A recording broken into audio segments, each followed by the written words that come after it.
ನಮಸ್ಕಾರ ವೀಕ್ಷಕರೇ, policy prime insurance ಚಾನಲ್ಗೆ ನಿಮ್ಮೆಲ್ಲರಿಗೂ ಆತ್ಮೀಯ ಸ್ವಾಗತ. ನಾನು ನಿಮ್ಮ ಇನ್ಶೂರೆನ್ಸ್ ಏಜೆಂಟ್. ಇದು ನಮ್ಮ ಮೋಟಾರ್ ಇನ್ಶೂರೆನ್ಸ್ನ ಮಾಹಿತಿ ಸರಣಿಯ ವಿಡಿಯೋ ಸಂಖ್ಯೆ 1.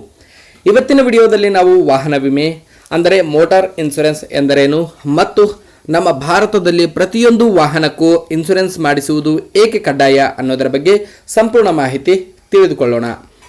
ನಾವೆಲ್ಲರೂ ಆಸೆಪಟ್ಟು ಕಷ್ಟಪಟ್ಟು ಹಣ ಕೂಡಿಟ್ಟು ಒಂದು ಕಾರ್ ಅಥವಾ ಬೈಕ್ ಖರೀದಿಸುತ್ತೇವೆ. ಆದರೆ ಆ ವಾಹನವನ್ನು ರಸ್ತೆಗೆ ಇಳಿಸುವ ಮುನ್ನ ಅದಕ್ಕೊಂದು ರಕ್ಷಣೆ ಬೇಕು. ಅದೇ ಮೋಟಾರ್ ಇನ್ಶೂರೆನ್ಸ್.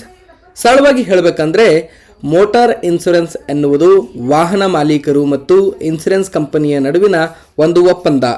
ನೀವು ಪ್ರತಿ ವರ್ಷ ಒಂದು ನಿರ್ದಿಷ್ಟ ಮೊತ್ತವನ್ನು ಅಂದರೆ ಪ್ರೀಮಿಯಮನ್ನು ಕಂಪನಿಗೆ ಕಟ್ಟುತ್ತೀರಾ.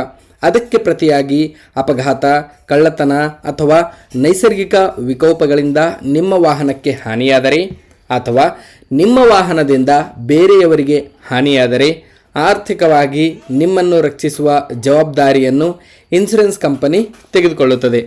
ಬಹಳಷ್ಟು ಜನ ನನ್ನ ಬಳಿ ಕೇಳುತ್ತಾರೆ, ಸರ್ ನಾನು ತುಂಬ ಹುಷಾರಾಗಿ ಗಾಡಿ ಓಡಿಸ್ತೇನೆ, ನನಗೇಕೆ ಇನ್ಶೂರೆನ್ಸ್ ಬೇಕು ಅಂತ. ವೀಕ್ಷಕರೇ, ರಸ್ತೆಯಲ್ಲಿ ನಾವು ಎಷ್ಟೇ ಜಾಗರೂಕತೆಯಿಂದ ವಾಹನ ಚಲಾಯಿಸಿದರೂ ಎದುರುಗಡೆಯಿಂದ ಬರುವವನು ಹುಷಾರಾಗಿ ಓಡಿಸುತ್ತಾನೆ ಎನ್ನುವ ಗ್ಯಾರಂಟಿ ಯಾರಿಗೂ ಇಲ್ಲ. ಸಣ್ಣದೊಂದು ಆಕ್ಸಿಡೆಂಟ್ ಆದರೂ ಇಂದಿನ ದಿನಗಳಲ್ಲಿ ರಿಪೇರಿ ಖರ್ಚು ಸಾವಿರಾರು ಅಥವಾ ಲಕ್ಷಾಂತರ ರೂಪಾಯಿ ದಾಟುತ್ತದೆ.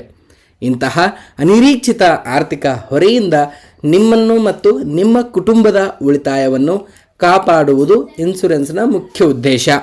ಇನ್ನು ಎರಡನೆಯದು ಕಾನೂನಿನ ನಿಯಮ.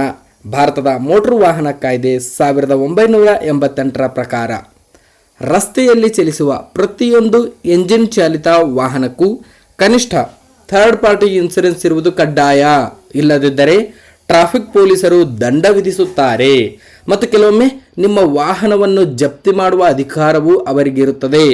ಆದರೆ ನೆನಪಿರಲಿ, ಇನ್ಶೂರೆನ್ಸ್ ಮಾಡಿಸುವುದು ಕೇವಲ ಪೊಲೀಸರ ದಂಡದಿಂದ ತಪ್ಪಿಸಿಕೊಳ್ಳಲು ಅಲ್ಲ. ಇದು ನಿಮ್ಮ ಪ್ರೀತಿಯ ವಾಹನದ ಹಾಗೂ ರಸ್ತೆಯಲ್ಲಿ ಓಡಾಡುವ ಇತರರ ಜೀವ ಮತ್ತು ಆಸ್ತಿಯ ರಕ್ಷಣೆಗಾಗಿ ಇರುವ ಒಂದು ವ್ಯವಸ್ಥೆ. ನಾನು ಬ್ರೋಕರ್ ಅಲ್ಲ, ಪಾಲಿಸಿ ಪ್ರೈಮ್ ಇನ್ಶೂರೆನ್ಸ್ನ ನಿಮ್ಮ ನಂಬಿಕಾರ್ಹ ಏಜೆಂಟ್. ನನ್ನ ಉದ್ದೇಶ ಕೇವಲ ನಿಮಗೆ ಪಾಲಿಸಿ ಮಾಡಿಸಿಕೊಡುವುದಲ್ಲ, ಬದಲಾಗಿ ಇನ್ಶೂರೆನ್ಸ್ ಬಗ್ಗೆ ನಿಮಗಿರುವ ಎಲ್ಲ ಗೊಂದಲಗಳನ್ನು ಪರಿಹರಿಸಿ ನಾಳೆ ಕ್ಲೈಮ್ ಬರುವಾಗ ನೀವು ಯಾವುದೇ ರೀತಿಯಲ್ಲಿ ಕಷ್ಟಪಡದಂತೆ ನಿಮಗೆ ಪೂರ್ತಿ ಪರಿಹಾರ ಸಿಗುವಂತೆ ನೋಡಿಕೊಳ್ಳುವುದು ನನ್ನ ಜವಾಬ್ದಾರಿ. ನಿಮ್ಮ ಕಾರು ಅಥವಾ ಬೈಕಿನ ಇನ್ಶೂರೆನ್ಸ್ ರಿನಿವಲ್ ಡೇಟ್ ಹತ್ತಿರ ಬಂದಿದ್ದರೆ ತಕ್ಷಣ ನಮ್ಮ ಪಾಲಿಸಿ ಪ್ರೈಮ್ ಇನ್ಶೂರೆನ್ಸ್ ನಂಬರ್ಗೆ ಕರೆ ಮಾಡಿ ಅಥವಾ ವಾಟ್ಸಪ್ ಮಾಡಿ. ಈ ಮಾಹಿತಿ ನಿಮಗೆ ಉಪಯೋಗ ಆಗಿದ್ದರೆ ವಿಡಿಯೋಗೆ ಲೈಕ್ ಮಾಡಿ, ನಿಮ್ಮ ಸ್ನೇಹಿತರೊಂದಿಗೆ ಶೇರ್ ಮಾಡಿ ಹಾಗೂ ನಮ್ಮ ಚಾನಲ್ ಸಬ್ಸ್ಕ್ರೈಬ್ ಮಾಡಲು ಮರೆಯದಿರಿ. ಮುಂದಿನ ವಿಡಿಯೋದಲ್ಲಿ ವಾಹನ ಇನ್ಶೂರೆನ್ಸ್ನ ವಿಧಗಳು ಯಾವುವು ಅಂತ ವಿವರವಾಗಿ ತಿಳಿಸಿಕೊಡುತ್ತೇನೆ. ಅಲ್ಲಿಯವರೆಗೂ ಸೇಫ್ ಆಗಿ ಡ್ರೈವ್ ಮಾಡಿ. ಧನ್ಯವಾದಗಳು.